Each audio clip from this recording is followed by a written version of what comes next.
깊이 있는 시선으로 오늘을 바라보는 뉴스 파레이드 문을 엽니다. 오늘의 주요 뉴스 보시겠습니다. 펜싱 여자 에페 대표팀이 단체전에서 은메달을 차지했습니다. 접전 끝에 세계 1위 중국을 4강에서 꺾고 런던 올림픽 이후 9년 만에 차지한 값진 은메달입니다. 태권도 대표팀 이다빈 선수가 준결승전에서 경기 종료 1초 전 극적인 발차기에 성공하면서 역전승을 거뒀습니다. 결승전에서는 아쉽게 패했지만 은메달을 선사했습니다. 암을 이겨내고 생애 첫 올림픽 무대에선 임교돈 선수는 동메달을 목에 걸었습니다. 오늘 발표될 코로나19 확진자가 1,800명대 안팎이 될 것으로 예상되면서 또다시 역대 최다 기록을 경신할 가능성이 커지고 있습니다.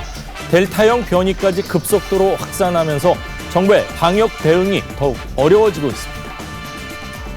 북한이 대북전단 살포를 문제 삼으며 일방적으로 끊었던 남북 통신선을 복원했습니다. 미 국무부가 환영의 메시지를 내면서 향후 비핵화 협상 재개까지 이어질지 관심이 쏠리고 있습니다. 수요일 아침입니다. 뉴스 파레이드 저희는 잠시 후에 찾아뵙겠습니다.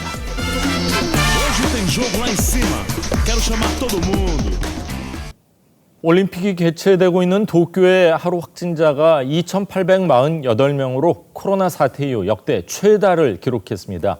올림픽 중단 우려가 제기되고 있는 가운데 스가 일본 총리는 올림픽 중도 취소 가능성은 없다고 선을 그었습니다. 임서인 기자입니다. 도쿄올림픽 개막 닷새째인 어제, 일본의 코로나19 신규 확진자는 7,629명으로 집계됐습니다. 하루 신규 확진자가 지난 1월 이후 6개월여 만에 7,000명 선을 웃돌며 폭증세를 보이고 있는 겁니다. 올림픽 개최 도시 도쿄의 코로나19 신규 확진자 수는 2,848명입니다. 코로나 사태 이후 역대 최다 기록인데 지금까지 최다였던 지난 1월 7일 확진자 수보다 300명 이상 많습니다. 올림픽을 앞두고 도쿄의 네 번째 긴급사태를 발효한 지 2주를 넘겼지만 감염 확산 속도는 오히려 빨라지고 있습니다. 다음 달 8일 폐막이 예정된 올림픽의 중도 취소 우려도 제기되는 상황.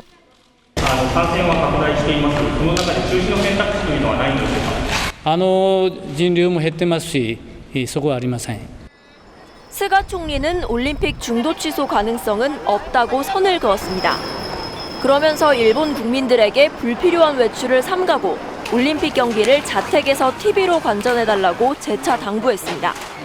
이런 가운데 도쿄올림픽 조직위가 발표한 대회 관련 확진자도 7명 늘어 지금까지 155명이 감염된 것으로 나타났습니다. TV조선 임서인입니다.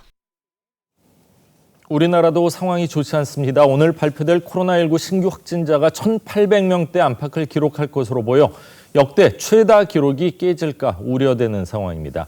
델타 변이 바이러스가 우세종화되고 있어서 전국이 그야말로 비상입니다. 이어서 이정민 기자입니다. 어제 오후 9시까지 중간 집계된 코로나19 신규 확진자는 1,712명.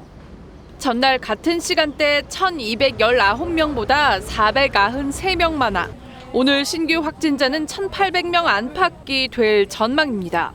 확진자 수가 1,842명을 넘으면 지난 22일 이후 또다시 최다 기록입니다. 이틀 전 처음 40%를 돌파한 비수도권 신규 확진 비율은 어제도 39.6%를 기록했고 대전은 이번 달에만 1,250명이 확진돼 결국 비수도권 광역단체 최초로 거리 두기를 4단계로 격상했습니다. 백신 공급 상황도 여의치 않습니다. 이번 주 예정됐던 모더나 약 100만 회분이 제조 공정상의 문제로 다음 달로 미뤄졌습니다. 어제 50대 후반 약 47만 명이 1차 백신 접종을 했지만 약 27만 명만 당초 예정대로 모더나를 맞았고 남은 모더나 물량은 83만 회분에 불과해 공급 지연이 우려됩니다. 공급 지연이 길어질 경우 50대 접종을 계속 화이자로 해야 해 40대 이하 젊은 층 접종 계획이 틀어지게 됩니다.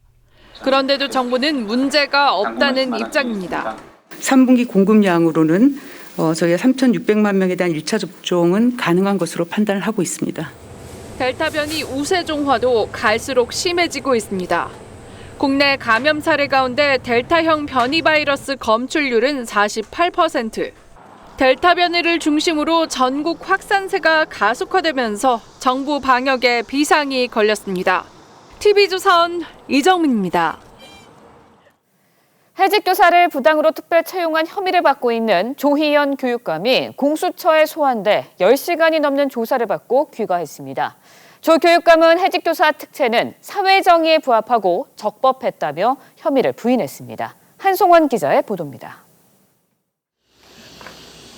공수처에 출석한 조희연 교육감은 공수처의 수사 자체가 의문이라고 주장했습니다. 공수처에서도 저에게 많은 의문과 오해가 있을 거로 생각합니다. 공수처는 교육청 내부 문건 등을 근거로 조 교육감이 해직교사 특별 채용 과정에 부당한 압력을 행사했다고 보고 있습니다. 문건에 따르면 지난 2018년 9월 서울시 교육청은 조 교육감의 지시로 해직교사 5명을 특별 채용해도 괜찮은지 법률 자문을 했습니다. 그리고 3달 뒤 중등교사를 특별 채용했는데 지원자 17명 중에서 해직교사 5명만 합격했습니다. 다른 문건에는 특채를 반대한 부교육감을 업무에서 뺀 정황도 들어있었습니다. 공수처는 조교육감을 상대로 특채로 뽑은 5명을 미리 정해놓은 게 아닌지 추궁한 것으로 알려졌습니다. 조교육감은 해직교사 특채는 사회 정의에 부합하고 절차상 적법했다는 입장을 고수한 것으로 전해졌습니다. 많은 공공기관에서 특별 채용이 지금도 일상적으로 이루어지고 있습니다. 이런 상황에 법적 형평성을 고려해서 거시적으로 그리고 종합적으로 판단해 주시기를 소망합니다. 공수처는 조교육감의 진술 내용 등을 검토해 추가 소환 여부를 판단할 예정입니다. TV조선 한송원입니다. 고생하셨습니다. 네, 북한이 13개월 전 일방적으로 단절했던 남북 통신선이 어제 전면 복원됐습니다. 청와대와 정부는 철저한 방역을 조건으로 하는 남북정상회담까지 구상하고 있는 것으로 취재 결과 확인됐는데요. 미 국무부는 통신선 복구 발표를 환영한다며 북한과의 대화에 열려 있다는 입장을 밝혔습니다. 홍현주 기자의 보도입니다. 어제 오전 10시를 기해 복원된 통신연락선은 통일부가 운영하는 판문점과 남북 공동연락사무소, 군이 운영하는 동해와 서해라인 등 4곳이고 정상 간 직통 한라인은 아직 복구되지 않았습니다. 하노이 노딜의 책임을 남측에 돌리던 북한이 지난해 6월 9일 대북전단 살포를 문제 삼아 일방적으로 끊은 지 13개월 만입니다.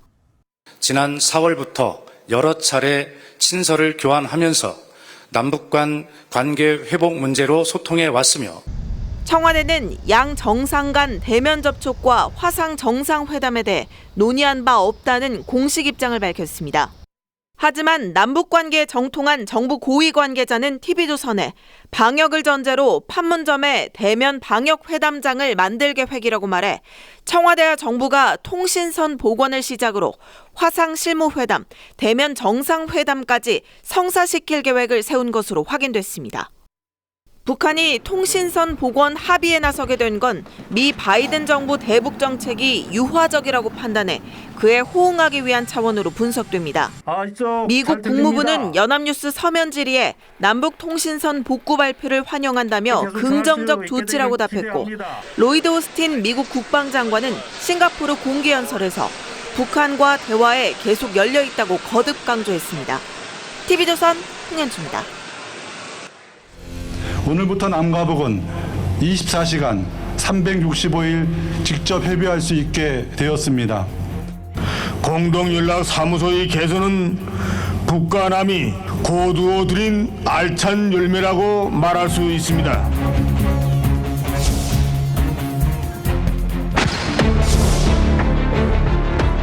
쓰레기들과 이를 묵인한 자들의 죄값을 북남 사이의 모든 통신연락선들을 차단해버린 데 이어 북남 공동연락사무소를 완전 파괴시키는 조치를 실행했습니다.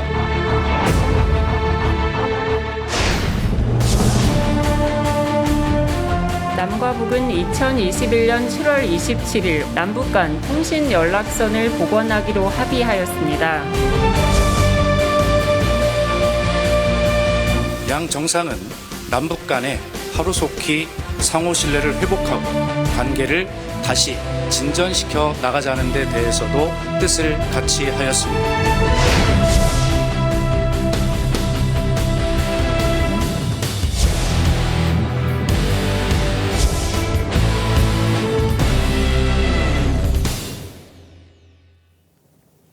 북한이 일방적으로 단절했던 남북 통신선을 복원하면서 꽉 막혀있던 남북 관계에 새로운 국면 전환이 될지 관심이 모아지고 있습니다. 네, 남북과 미북 간의 대화가 재개될지 주목되는데요. 세 분과 함께 자세히 짚어보도록 하겠습니다. 차두현 아산정책연구원 소속위원, 최수영 정치평론가, 김두수 시대정신연구소 대표 함께합니다. 네, 안녕하세요. 네, 오랜만에 뵙겠습니다. 최 박사님. 네. 자, 대북 전단 살포를 비난하면서 일방적으로 남북 통신선 끊고 그리고 개성 연락사무소 폭파하고 우리 정부 또 미국이 계속 대화하자고 얘기를 했는데 네. 일절 응답이 없다가 뭐 4월부터 뭐 청와대와 뭐 서신이 좀 오고 간 것 같긴 하지만 그렇죠. 이 시점에 갑자기 복원된 이유 뭡니까? 네, 크게 뭐 대화가 그동안 안 이루어졌던 이유는 여러 가지로 볼 수가 있겠지만 예. 서로 조건이 안 맞으면 이제 대화가 안 되는 거죠. 예. 네. 그러면 두 가지의 전혀 다른 이유가 이제 있었을 거예요. 첫 번째는 북한이 눈높이를 이제 대폭 낮춘 거죠. 예. 그러니까 뭐 그 작년부터 그랬지만은 지금 코로나 문제도 그렇고요. 예. 북한도 그다음에 대북 제재도 그렇고 북한이 그동안 강조해 오던 그 자강력만 가지고 지금 현 상황을 돌파하기가 좀 힘들겠다. 그렇게 되면 그 이전까지는 별로 그렇게 무게를 두지 않았던 남북한 간의 협력이라든가 대북 지원 문제가 절실할 수가 있어요. 이 경우에는 북한도 이제 이 대화를 다시 한번 예. 재개를 해서 남북 교류 협력을 통해서 돌파구를 마련해 보겠다 이런 생각이 들 수도 있는 거고요. 예. 두 번째는 우리 정부가 지금 이제 임기가 거의 이 마무리되는 시점에 그렇죠. 있잖아요. 그렇기 때문에 그러면 급할 거다. 한국 쪽이 급할 거다. 예. 그러면 한번 이 기회에 한번 흔들어 볼까 하는 예. 동기도 작용을 할 수가 있는데요. 지금 제가 보기에는 아마 지금 8월 달에 한미연합훈련 지금 예. 이제 또 2주 남았다고 예. 하더라고요. 그 시기이기 때문에 예.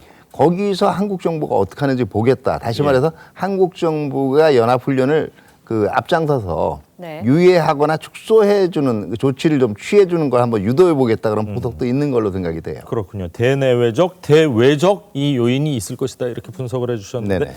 단절됐던 통신선이 413일 만에 복원된 것 자체는 참 다행스러운 일이지만요. 잘 기억하시겠지만 연락사무소 폭파했을 때 그 충격은 네. 정말 컸습니다. 그리고 공무원, 해수부 공무원 피격 사건 뭐 다 기억하실 겁니다. 사죄는 못 받더라도 최소한 사과는 받아야 하는 거 아니냐 이런 얘기도 있거든요. 북한이 실질적으로 사과할 가능성 어느 정도로 보세요? 저는 굉장히 낮다고 봐요. 왜냐하면 북한은 이미 이제 그 당시에 예. 우리 공무원 피살 사건이 났을 때 뭐 우리 쪽에 전해진 친서라는 걸 공개를 했잖아요. 네. 결과적으로 거기서 김정은 위원장이 이제 유감의 뜻을 표명을 한다라는 걸 이제 우리가 발표를 했죠. 그렇기 때문에 전통문이죠. 그 전통문 내용을 봐서는 예. 그걸로 가늠하고자 할 가능성이 커요. 다시 말해서 북한 이 입장에서는 그 최고 지도자가 한번 이미 그 유감 뜻을 표명을 했는데 사과까지 할 필요가 있느냐라는 거고, 그리고 그 이후에 나온 북한 이 대남 성명이나 이런 걸 내용을 보면은 전혀 미안한 사람의 맞습니다. 발언 내용이 아니란 말이에요. 그렇기 예. 때문에 가능성이 낮다라고 봐야죠. 네. 그렇군요. 남북통신선 복원을 계기로 문 대통령의 임기 내 남북정상회담이 성사될 수 있을지 이 또한도 관심이 되는데요. 맞습니다. 두 정상이 이제 그동안 친서를 주고받으면서 소통을 해온 것으로 밝혀졌습니다. 청와대는 이제 공식적으로 정상회담은 논의한 바 없다라고 이야기를 했지만 친서 형태를 통해서 남북정상회담에 대한 이야기도 좀 오가지 않았을까라는 생각도 듭니다. 통신선 복원 다음 단계가 남북정상일 거다라는 이야기가 있는데 실질적으로 성사 가능성 어떻게 보시나요? 저는 그건 지금 단계에서는 좀 너무 나간 얘기라고 생각이 돼요. 왜냐하면 통신선 복원이라는 게 이게 물리적으로 끊는 게 아니고 예. 그동안 북한 측에서 아예 안 받은 거예요. 응답을. 그러다가 이제 응답을 하기 시작을 한 건데 지금 이 단계에서 남북 정상회담을 얘기하려면은 그 다음에 여러 가지 이제 의제들을 가지고 논의할 준비가 이제 북한이 돼 있어야 되고요. 예. 두 번째는 무엇보다도 이제 뭐 첫 번째 북한이 굉장히 급한 거다 그러면 지금 그 지원을 받아야 되고 정상회담 가능성도 배제할 수가 없지만 여러 가지로 볼 때 지금 너무 급하죠. 그리고 또 하나는 그동안은 북한이 주로 이제 남북한 관계는 미북 간, 북미 간 협상의 일종의 부속물 정도로 취급을 해왔거든요. 예. 그렇기 때문에 미북 간의 어떤 중요한 타결이 이루어지지 않은 상황에서 그다음에 실무회담이라도 없는 상황에서 정상회담이 먼저 이루어질 수 있을까 하는 거고요. 예. 만약에 우려되는 것은 지금 저는 우리 사회 내의 분위기예요. 네. 아, 이 김에 정상회담 한번 해보자. 예. 라고 생각을 하게 되면 우리가 그동안은 잘 그런 대로 페이스 조절을 해왔는데 아까 한미연합훈련 예. 문제도 그렇고요. 아, 이런 문제에 대해서 마음이 급하기 때문에 또 양보를 해볼 수도 있어요. 그러니까 그것도 조심해야 되고요. 그다음에 북한도 축적된 경험이 있어요. 한번 북한이 이 정부 임기 말에 정상회담을 해봤단 말이에요. 2006년에. 예. 그럼 한국에서는 정부가 교체가 될 경우에 그 약속이 이행되지도 않을 수 있다라는 이미 경험을 얻었어요. 예. 그런 단계에서 여간 급하지 않으면 예. 아마 지금 뭐 하반기나 내년 초에 정상회담 추진을 할 정도로 나오지는 예. 않을 거고 만약에 정말 정상회담이 성사가 된다면 예. 둘 중 하나입니다. 우리 쪽에서 굉장히 중요한 약속을 해줬거나 뭔가 걸었거나. 두 번째는 예. 북한이 굉장히 급하다는 얘기예요. 예. 그렇군요. 3년 전으로 돌아가면요. 2018년도 지방선거 전에 네. 남북 정상회담이 있었고 지방선거 바로 전날 북한과 미국의 정상회담이 있지 않았습니까? 북한하고 그렇죠. 미국의 정상회담을 우리가 어떻게 개입을 해서 이날 하십시오 할 수는 없다고 생각되지만 네네. 지방선거에 뭐 지대한 영향을 미쳤다 이런 얘기가 많이 있거든요. 네네. 대통령 선거 앞두고 북한이 어떤 의도를 가지고 남북 대화 내지는 미국과의 대화 시도할 가능성이 있다고 보십니까? 지금 김정은 시대에 들어서 북한의 특징을 보면은요. 예. 한국 언론이라든가 국내 정치를 상당히 활용하려고 그러는 측면이 있어요. 그리고 그 영향을 분석을 할 텐데요. 네. 그동안 한국의 주요한 선거라든가 지방선거라든가 이런 거를 앞두고 했을 때 그 회담 같은 걸 했을 때 이게 예상만큼 그 다음에 예. 만족스러운 결과로 북한 경우에는 이어지지는 않았단 말이에요. 가령 근데 2018년도 지방선거 같은 경우는 뭐 여러 가지 뭐 탄핵이나 뭐 이런 영향도 있었지만 그렇죠. 그때는 그래도 큰 지대한 영향을 끼쳤다고 보는 게 맞지 않을까요? 글쎄요. 그거는 뭐 보는 사람에 따라서 여러 가지 평가가 있을 수가 있는데요. 예. 그 이후에 나오는 북한의 입장에서는요. 예. 한국 내에 얼마만큼 본인한테 우호적인 얘기를 해주는 세력이 있느냐의 문제도 있지만 예. 정책적으로 나한테 얼마나 유리한 것이 얻어지냐예요. 그렇네요. 근데 실질적으로 얻은 게 없거든요. 그럼 무리하게 움직일 필요가 없는 거예요. 만약에 그 역풍도 생각을 해야 되는 게 예. 실질적으로 그런 이 인상을 주고 갈 때 그 다음 정부에 따라서는 대화 자체가 분위기가 굉장히 어려워질 수도 있거든요. 예, 그렇군요. 자, 이 남북관계 통신선 복원됐다는 것에 관련해서 차두현 박사님 말씀은 네. 오늘 여기까지 듣도록 하겠습니다. 말씀 감사합니다. 네, 고맙습니다. 감사합니다. 네, 이어서 여당 이야기도 해보도록 하겠습니다. 정치권 이야기 해볼 텐데요. 예. 더불어민주당이 오늘 대선 경선 후보들 간 네거티브를 자제하기로 약속하는 원팀 협약식을 가질 예정입니다. 하지만 이제 이른바 백제 발언을 둘러싼 이재명 지사와 이낙연 전 대표 간의 갈등 갈수록 골이 깊어지고 있는데 관련 이야기 듣고 계속해서 이야기 나눠보도록 하겠습니다. 지역구도를 이용하는 대통령 자리라면 1000번이라도 사용하겠다. 피 맺힌 절규를 저는 잘 기억합니다. 자기의 논리를 합리화하기 위해서 세 분의 대통령을 소환해서 하는 것은 대단히 나쁜 형태의 네거티브라고 보고 있습니다. 돌아가신 노무현 전 대통령님까지 소환해서 네거티브를 하는 것에 대해서는 상당히 유감입니다. 이재명 후보야말로 당시 노무현 대통령 임기 후반에 공격하는 은행을 주도하신 분이다. 탄핵 과정에는 참여를 하고 탄핵에 대해서는 반대를 했다라고 하는 것인데 그 문제에 관해서 솔직하고 담백하게 입장을 내는 것은 필요하다. 네, 잠시 후 한 7분 후에 민주당 당사에서 원팀 협약식이라는 게 진행이 된다고 합니다. 대선 주자들 간에 이제 공정 경쟁을 다짐하고 서로 간에 우리 원팀이다 하면서 배지도 달아주고 전달하는 이런 퍼포먼스까지 진행을 한다고 하는데, 자, 앞서 들으신 것처럼 이재명 지사 이 백제 발언을 두고 이낙연 대표 DJ 정신을 또 이야기를 했습니다. 그리고 이 지사 측은 세 분의 대통령을 활용하는 좀 나쁜 네거티브다 이런 얘기를 하고 있습니다. 이러다 보니까 협약식은 협약식이고 공격은 공격 아니냐, 따로 놀고 있다 이런 비판이 일고 있는데 지금 당내 상황은 어떻습니까? 오늘 8시 이제 협약식 하고요. 예. 또 오후 3시 반 정도에 TV 토론이 있습니다. 예. 지난 이제 한 달 정도 경선이 연기됐는데요. 이 연기된 상태에서 지지율의 변동이 좀 있었고, 맞습니다. 이 지지율 변동에 따른 일종의 기세 싸움, 어깨 싸움 같은 게 일어난 건데요. 그러니까 민주당은 전통적으로 확장성이 민주당의 가장 큰 숙제였습니다.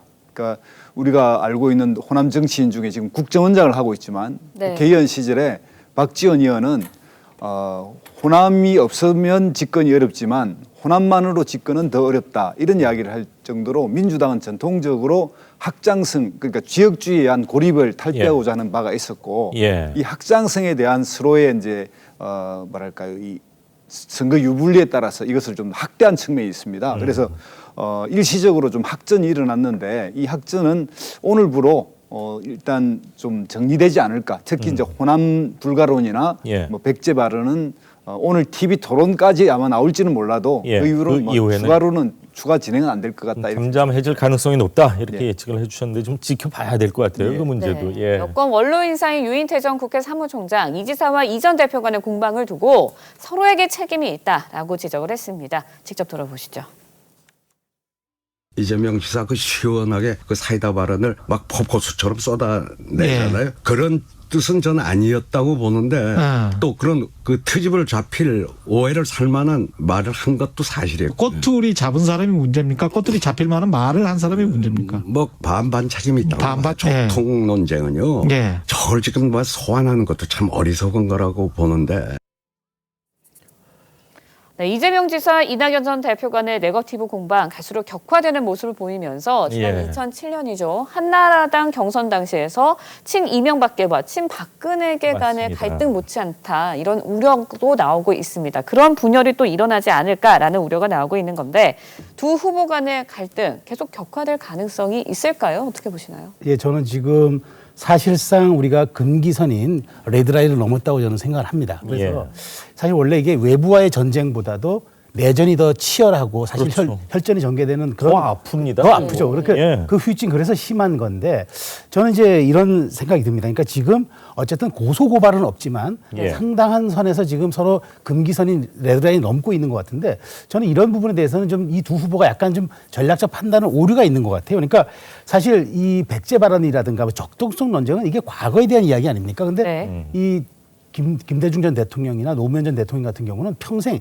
지역주의와 맞싸우면서 민주당의 정체성을 확립한 분들이에요. 맞습니다. 그런 분들을 거론하면서 다시 지역주의로 돌아가자는 것은 자기 부정의 다름 아닌 거거든요. 그런 점에서 저는 두 후보가 정말 경선이 아니라 본선까지 생각한다면은 대단한 그 확장성의 측면에서는 아주 필패적 전략을 쓰고 있다고 보여지고 빨리 조기에 잠식되는 게 맞는데 다만 두 후보의 이제 지지율이 서로 각 축전을 이제 앞으로 더 벌이다 보면은 이 부분에 대해서는 서로가 승기를 놓치기 싫어서 더 치열해질 가능성이 있는데 과연 원팀 협약식 정도로 이 부분이 수면 밑으로 사그라들지 저는 조금 의문은 듭니다. 그래도 안 하는 것보다는 훨씬 나을 것 같아요. 그러니까 저는 당 지도부가 오죽하면 이렇게 원팀 협약식이라는 고육지책까지 드러냈을까 이런 생각도 듭니다. 정치도 어떻게 보면 넓은 의미의 하나의 쇼다 이런 얘기를 했는데 그런 퍼포먼스를 통해서 아주 극한 대립으로 치닫는 걸 좀 잠재울 필요는 분명히 있는 것 같습니다. 내조 경쟁도 이제 본격화되고 있습니다. 이재명 지사 부인이죠. 김혜경 씨가 지난 24일부터 1박 2일 일정으로 광주 전남을 방문했고요. 이보다 앞서 이낙연 전 대표 부인 김숙희 씨 역시 지난달부터 호남에 계속해서 상주를 하면서 봉사 활동을 하고 있다고 합니다. 대선 주자만큼이나 이 일명 사모님의 역할 아주 막중하다고 봐야죠. 예, 후보보다 어떤 의미에서는 부인의 역할이 더 크다. 예. 그래서 51%다 이런 이야기 할 때도 있습니다. 부인 보고 찍는다 이런 얘기도 있잖아요. 사실은. 후보가 좀 정치적으로 좀 센 이야기를 한다든가 이럴 때 이제 약점이 좀 있지 않습니까? 예. 이미지 같은 것 그리고 또 후보의 확장성의 한계 같은 게 있고요. 특히나 지금 같으면 이제 민주당의 기호 1번인 이재명 후보는 이게 경기지사이기 때문에 방역 이런 데 이제 소홀할 수가 없고 그러니까 대신 부인이 좀 움직여야 되는 것입니다. 그래서 김경수 지사의 이제 장인상이 당했을 때 김혜경 씨가 이제 목포까지 방문하는 일이 있었고요. 예. 그다음에 이제 그다음에 이제 그 이낙연 예. 후보의 부인인 김숙희 씨 같은 경우에는 지금 이제 계속 상주하고 계세요. 예, 상주하다시피 하고 물론 또 전남지사 출신이기도 하고요. 예. 근데 이제 민주당에서 가장 이게 호남의 상주에서 덕을 본 분은 이제 2017년 문재인 대통령 후보 당시 부인이었던 김정숙 여사가 예. 호남에 거의 상주하다시피 맞습니다. 했거든요. 그래서 예. 뭐 실제 얼마나 상주했던 그때 당시 소문은 그냥 일주일에 하루 빼고는 계속 있다 이렇게 소문이 났기 때문에 네. 그 자체가 엄청난 도움을 얻었다고 봅니다. 그래서 이제 이런 후보들의 부인의 활동 이게 이제 후보들의 일상이 어느 정도 이렇게 정착되고 나면 언론도 후보 부인을 주목하기 시작하고 이제 그런 것들에 조명이 되고 있지 않나 이렇게 생각이 듭니다. 예. 네, 그런가 하면 법사위원장 자리가 민주당 경선의 새로운 변수로 또 떠오르고 있습니다. 민주당이 국회 법사위원장을 국민의힘에 넘겨주기로 한 합의를 놓고 예. 대선 주자 간의 이견을 보이면서 대선 경선의 또 다른 변수로 떠오르고 있는 모습인데 오늘 오후에 이제 본경선 1차 TV 토론회가 예정돼 있습니다.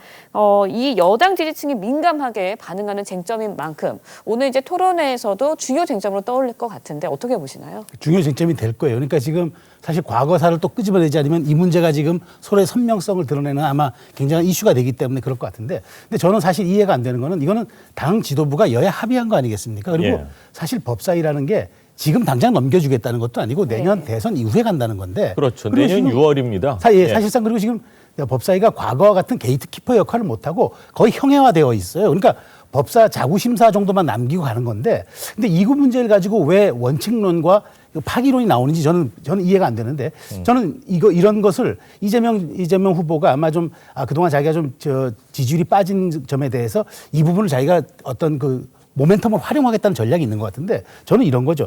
아무리 경선 전략이라고 하더라도 네. 합의 파기라는 것은 원칙에 대한 문제고 민주주의의 서로 여야 합의에 대한 가치에 대한 문제거든요. 네. 이런 점들을 가지고 당내 경선에서 승리했다 하더라도 과연 본선에 가면은 국민들이 이 부분에 대해서 얼마만큼 이해하고 용납할 것인가. 저는 이 부분도 고려해야 된다고 봅니다. 그러니까 오늘 토론회에서는 아마 이 부분에 대해서 아마 표가 갈려서 반반 논쟁이 될 것 같은데 그럼에도 불구하고 과연 이런 것들이 본인의 어떤 본선 확장력에는 얼마나 도움이 될까 하는 부분들을 전략적인 판단 한번 해볼 필요는 있다라는 말씀 드리겠습니다. 법사위원장을 넘겨주면서 법사위에 대한 권한을 힘을 쫙 뺄 가능성, 원래 법사위원 자구심사 정도로 줄일 가능성도 있다고 보시는 거죠? 민주당이 지금 모든 후보 그걸 요구하고 있는 것 같고요. 예. 민주당 내부에서 이제 국회의원의 후보가 있고 국회의원이 아닌 후보가 있는데 이것이 네. 이제 민주당 내 개혁과 일종의 반개혁처럼 나뉘면 문제거든요. 그래서 이제 이런 협약을 하자고 그러는데 과연 이제 이 부분의 토론이 오늘 최고의 쟁점이 될 가능성이 아주 높습니다. 예. 네, 이번에는 야권 이야기도 해보도록 하겠습니다. 윤석열 전 검찰총장이 정치선언 이후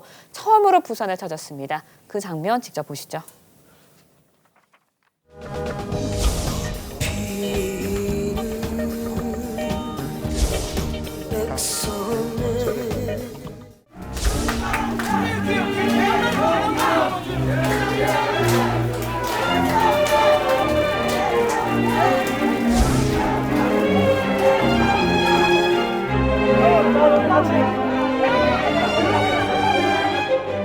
꼭 단일 후보가 되셔가지고 대통령 되셔가지고 한번 꼭 찾아주십시오. 우리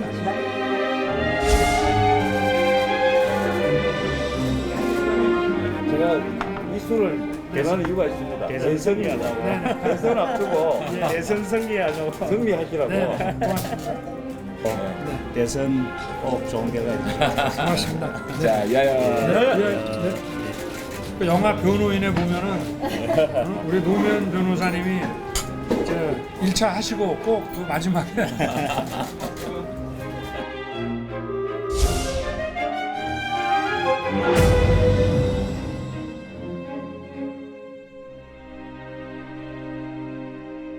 네, 윤 전 총장 대권 도전 선언 이후 첫 부산행에 나섰습니다. 오세훈 시장을 만난 데 이어서요. 박형준 시장과도 만나고요. 국민의힘 의원들이죠. 장제원, 안병길, 김희곤 의원과 돼지국밥에 소주를 한 잔을 곁들였습니다. 예. 현재 이제 윤석열 전 총장의 지지율이 차츰 하락세를 보이고 있는 그런 추세를 보이고 있는 지지율이 있는 그런 여론조사가 나타나고 있는데 부산행 이게 지지율 반등에 좀 영향을 줄 수 있을까요? 저는 여러 가지 의미가 있다고 봅니다. 그러니까 사실 그동안 이제 그 윤석열 후보가 여러 지역을 찾았잖아요. 대전도 찾고 대구도 찾고 광주도 찾고 했는데 이때는 현역 의원들 전혀 안 만났어요. 정치인들 안 만났어요. 예. 그런데 부산에서는 현역 의원들과 정치인들이 대거 수행하면서 같이 이제 함께 일정을 소화했거든요. 이건 대단히 의미가 있다. 이게 뭐냐면 지금 입당이 지금 될 거냐 안 될 거냐 지금 8월 얘기가 많이 나오고 있지 않습니까? 이 입당을 앞두고 지금 더군다나 친윤계 의원들, 반윤계 의원들 이런 얘기까지 이른바 개파까지 나오는 상황에서 본인이 부산을 찾아서 이렇게 세를 과시하고 또 더더군다나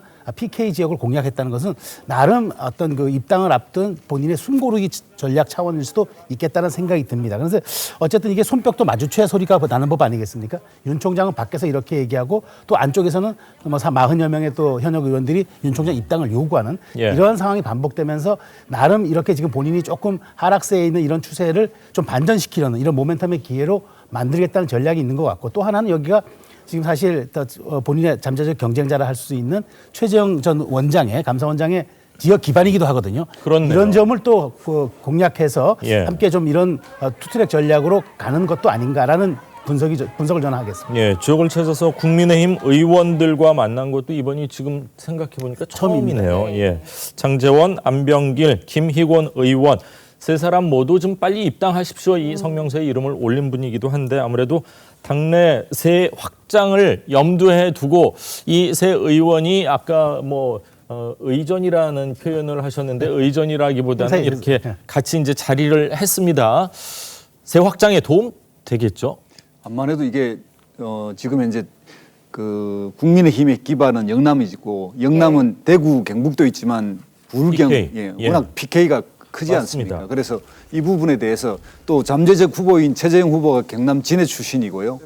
또 그쪽에 지지 움직임이 있거든요. 이런 걸 또 견제해야 되고 최근에 이제 이준석 대표하고 만나서 국민의힘의 입당 가능성이 높아진 상태에서는 현지 국회의원들을 직접 만나는 이벤트를 했기 때문에 그만큼 또 여기에서 또 서민적인 돼지국밥이라든지 또 대선 소주 이런 서민적 행보까지 이렇게 해가면서 본인의 이제 지지세 확장 이런 걸 해야겠다 이렇게 생각을 하고 이게 지금 대전, 강주, 대구, 부산 이 순서를 밟았다 이렇게 생각이 듭니다. 그렇군요. 최근에 120시간 근무, 대구 밀란 발언, 몇몇 발언들이 구설에 좀 올랐습니다. 어제 보인 서민적인 행보라고 해야 될까요? 그리고 SNS 계정 반려동물도 좀 열었다고 하는데 친근하고 푸근한 이미지가 아무래도 이미지 향상에 도움이 될 것으로 보십니까? 아니면은 추세적으로 봤을 때 좀 쉽지 않다고 보시는지요? 어쨌든 지금 사실 저렇게 최재형, 윤석열 후보의 스타일이 약간 좀 서민적이고 그다음에 좀 소탈한 그런 거 있고 그다음에 본인의 어떤 그 말도 직접 합법을 하는 사람이었는데 근데 이제 그런 것들이 오히려 지금 독이 되고 있는 상황이었단 말이죠. 왜냐하면 지금 사실 본인은 과거의 개인이 윤석열이 아니라 지금은 대선 후보, 아주 유력한 대선 후보 윤석열이기 때문에 본인의 단어 하나, 발언 한마디가 가진 파장과 파급력이 얼마나 큰지 이제 실감했을 겁니다. 맞습니다. 그러니까 정제된 발언을 이제 좀 해야 되는 것 같고, 그러니까 오늘 부산 발언에서도 놓고 보면은 좀 말을 굉장히 좀 아끼는 듯한 모습을 보였어요. 그러니까 그것은 앞으로 좀 정제된 메시지를 보내겠다는 뜻 같고, 최근에 또 대선 캠프를 보강하지 않았습니까? 그런 거는 본인이 또 더더군다나 앞으로 감독과 배우가 있다면 자기는 배우 역할에 충실하겠다. 그런 점들이 이제 앞으로 정무적 판단의 보완도 좀 받고 아마 윤 전 후보가 지금부터는 그 이전과는 다른 행보를 보일 것 같은데 그걸 아마 분명히 알아야 될 것 같아요. 그러니까 본인이 처가 의혹이 나왔을 때는 오히려 지지율이 그런 대로 유지를 했었는데 본인이 이렇게 발언에 직접 나선 다음에는 지지율이 출렁거렸다는 거. 이 점은 앞으로 본인이 반면교사를 좀 삼아야 할 것으로 보입니다. 네, 윤석열 전 총장 국민의힘 의원들과 접촉을 늘리고는 있지만 입당과 관련해서는 아직 언제 입당을 할지 뚜렷한 이야기를 하고 있지는 않은 상황입니다. 얼마 전에 이준석 대표와 치맥 회동 때는 아무래도 8월 입당이 기정사실화되는 분위기였다라는 생각이 드는데 어제는 입당을 할 거냐 말 거냐를 아직 결정하지 못했다 이런 이야기를 했거든요. 며칠 사이에 뉘앙스가 아예 바뀐 것 같은데 어떻게 보시나요? 이게 제가 볼 때는 8월 말 정도 지금 갱선버스가 출발한다고 하니까 예. 그때까지는 시간을 이제 벌어 놓은 건데 이 상태에서 이제 8월 언제 중간이냐 이런 이야기가 나오고 본인은 이걸 전략적 메시지를 좀 모호하게 하는 약간의 그런 그 리스크 관리의 밀당 형식으로 네. 좀 이렇게 하는 것이 지지자를 모으는 데도 좋고 확장성을 가지는 데도 좋다고 판단하시는 것 같은데 이게 조금 뭔가 이게 생각이 오락가락하는 거 아닌가 하는 이런 이제 이미지를 줄 가능성도 아주 높고요. 예. 그래서 좀 더 이런 그 어느 정도 정해졌다면 좀 그쪽에 입당 날짜를 중심으로 이야기를 해야 되는데 너무 딱 그냥 또 잡아떼듯이 이야기하니까 상당히 이게 보는 사람들이 좀 헷갈리게 하는 측면이 있다. 그래서 약간 왜 저렇게 이야기하나 이게 좀 의문이기도 합니다. 그렇군요. 네. 일각에서는 굉장히 신중한 행보다 이렇게 얘기를 하지만 또 일각에서는 너무 눈치 보는 거 아니냐 이런 또 비판적인 얘기가 나오고 있습니다. 예. 최근에 윤 전 총장 행보와 관련해서 김종인 전 비대위원장의 그림자가 드리우고 있다 이런 말이 나오고 있습니다. 캠프에 김종인 전 비대위원장과 친한 분들 인사들이 많이 들어갔습니다. 윤 전 총장 그래서 김 전 위원장과 만난다는 말도 직접 하기도 했는데 김 전 위원장은 조기 입당보다는 막판 단일화 뭐 이렇게 생각하고 있는 거 아니냐 이런 얘기를 하고 있습니다. 쉽게 얘기해서 국민의힘 예선에는 안 가고 결승 내지는 결선에서 한번 입당을 저울질하는 거 아니냐 이런 얘기가 나오는데 그 가능성 어느 정도로 보세요? 저는 김종인 위원장의 워딩을 주목하는 게 네. 사실 김종인 위원장 지금 상황은 지난 서울시장 보궐선거 때 안철수 후보가 밖에 있을 때 조기 입당해서 빨리 당에서 당신이 후보가 돼서 나가면 될 것이다 라고 얘기를 했었어요. 그러면서 또 윤 전 총장이 후보로 거론될 때는 제3지대에서 성공한 사례가 별로 없다. 예. 그러니까 당에 들어오는 게 맞겠다는데 요즘엔 말이 완전히 바뀌어버렸거든요. 저는 저거는 김종인 위원장이 굉장히 본인의 영향력을 염두에 둔 거라고 생각합니다. 빨리 지금 입당할 당에 필요 들어와 없다, 이런 식으로 그렇죠. 얘기를 했죠. 당에 들어와 버리면 본인의 역할이 사라지니까 예. 3지대에서 체력을 키워서 당신의 지지율이 유지된다면 결승선 하듯이 거기서 최종 경선을 붙으면 되는 것 아니냐 이렇게 지금 조언을 하는 것 같아요. 예. 그러면서 지금 사실 김종인 위원장의 사람들로 불리는 분들이 지금 대거 캠프에 합류를 했고 이런 점에서 이제 윤석열 총장은 8월 입당을 지금 하느냐 마느냐를 기로에 있잖아요. 저는 또 이것에 대한 것이 김종인 위원장의 발언보다도 오히려 윤 전 총장이 바로 8월까지 본인의 지지율을 어떻게 유지해낼 것이냐 관건이라고 봅니다. 예. 원래 입당했으면 벌써 했겠죠. 그러나 지금까지 숨고르기를 한 것은 본인의 지지율을 최대한 유지시켜 보겠다는 건데 결국은 그것을 어느 정도까지 본인이 유지시켜내느냐 그것이 저는 관건이라고 생각합니다. 그렇군요. 최재형 전 감사원장 얘기도 좀 해보겠습니다. 공식적으로 입당을 했고 다음 주에 공식적으로 또 출마 선언을 한다고 하는데 어제 접경 지역을 찾아서 실향민들을 위로하고 문정부의 또 안보 의식에 대해서 뭐 강하게 비판을 했는데 이런 행보는 어떻게 보십니까? 예, 국민의힘의 전통적인 지지 세력은 안보 보수와 경제 보수의 결합이 돼 있고 영남과 수도권에 좀 더 뭐랄까요 우리 사회에서 좀 더 기층 좀 더 기득권을 이런 쪽에 이런 쪽이 좀 기반인데요. 그런 측면에서 최재형 후보 입장은 이제 안보 보수의 표를 이번에 좀 확인해야 된다고 생각이 들고 본인의 또 이미지가 아버지와 이 관계에서 또 이 참전 용사들이고 그러니까 이제 이 안보 측면에 내가 분명한 그 지지 기반이 있다 이런 걸 좀 확인하기 위한 그런 선택이지 않느냐 이렇게 생각이 듭니다. 네, 최재형 전 원장의 선명성 전략이 어느 정도 지지율에 반영이 되고 있다라는 분석도 있는데 일단은 당내에서는 친윤석열계, 친최재형계 이런 구도로 신개파가 형성되고 있는 모습을 보이는 것 같기도 합니다. 네, 근데 저는 개파 프레임을 씌우는 거는 대선 전략에 저는 도움이 안 된다고 봐요. 결국 이준석 당대표가 영선이지만 당대표가 된 것도 지금 국민의힘 내부에 이렇게 많은 대선 후보들이 나오는 것도 오너 정치가 사라졌기 때문이거든요. 그러니까 개파가 사라진 다음에 이런 것들이 벌어지는데 다시 왜 스스로의 개파 논쟁을 씌우고 하는 것은 대선 확장력에 전혀 도움이 안 된다. 그러니까 저는 이런 부분은 아마 이렇게 당에서 좋은 외부 후보들에 대해서 문호를 열어놓고 빨리 와서 경쟁을 키워라 하는 점에서 이렇게 세력화한다고 봐야겠지 어느 한 사람의 개파로 보는 거는 조금 좀 무리가 있다 이렇게 저는 생각합니다. 그렇군요. 대선의 시계는 점점 빨라지고 있는 것 같습니다. 최수영 평론가, 김두수 대표 두 분 말씀은 여기까지 듣겠습니다. 말씀 감사합니다. 고맙습니다.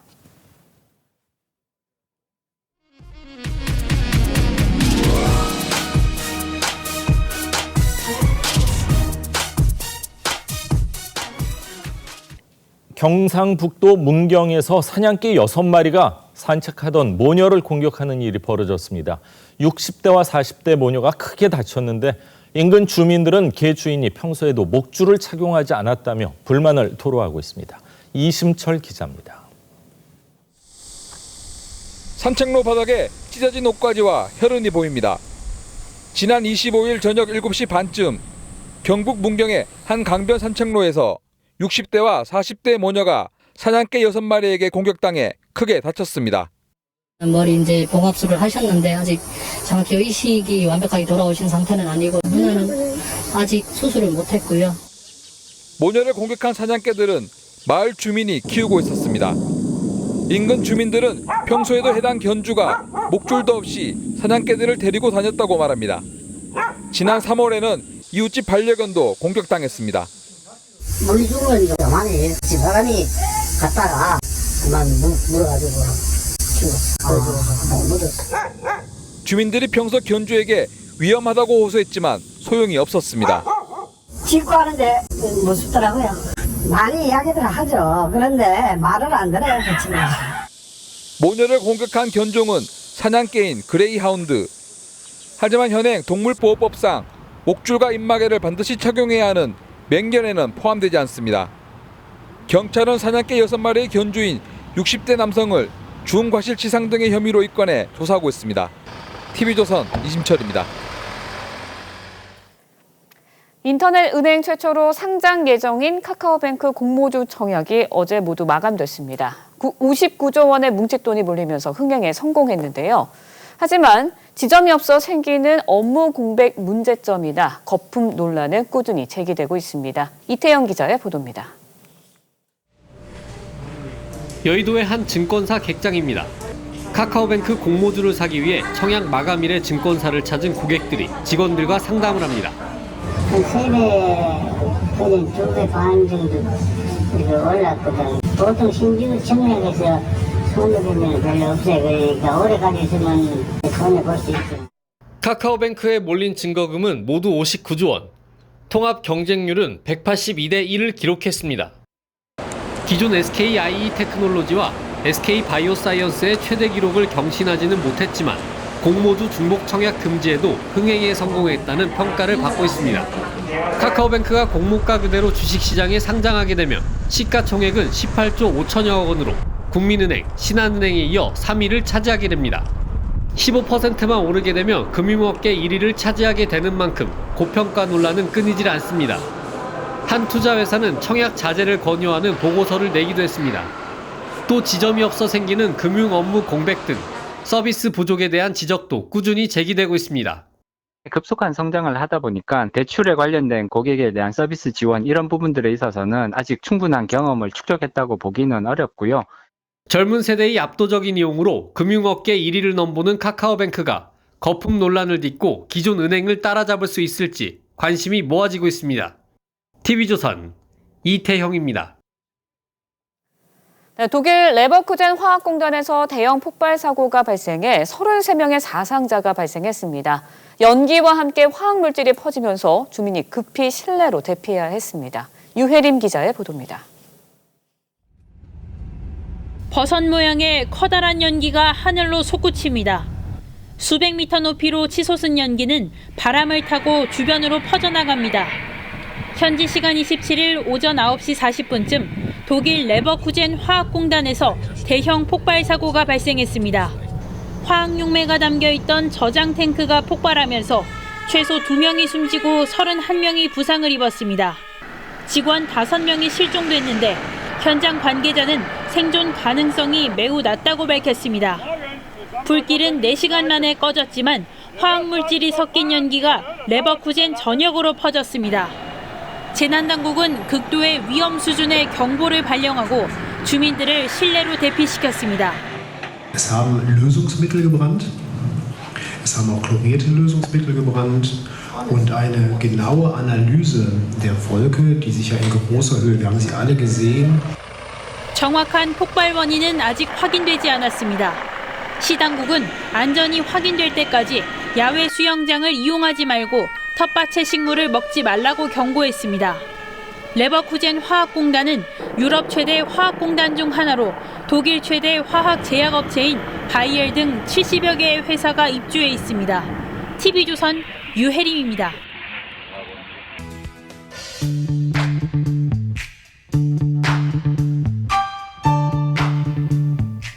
렌즈에 담긴 그 순간, 그 의미를 읽어봅니다.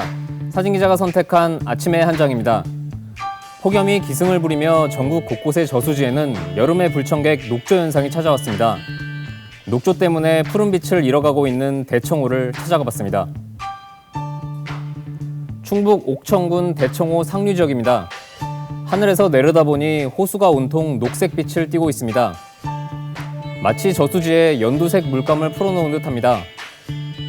장마가 그치고 곧바로 폭염이 이어지면서 충청 지역의 식수원인 대청호에 녹조가 발생하기 시작했습니다. 장맛비로 인해 질소와 인 같은 녹조를 일으키는 물질이 호수로 흘러들어왔기 때문입니다. 연일 계속되는 폭염은 강한 햇빛과 함께 수온을 높이며 녹조를 더욱 빠르게 확산시키고 있습니다. 녹조 라떼라는 말이 생겨날 정도로 대청호 녹조 현상은 매년 여름철마다 반복됩니다. 환경부가 녹조를 막기 위해 쓰레기 제거 작업 등을 하고 있지만 큰 효과를 거두지 못하고 있습니다.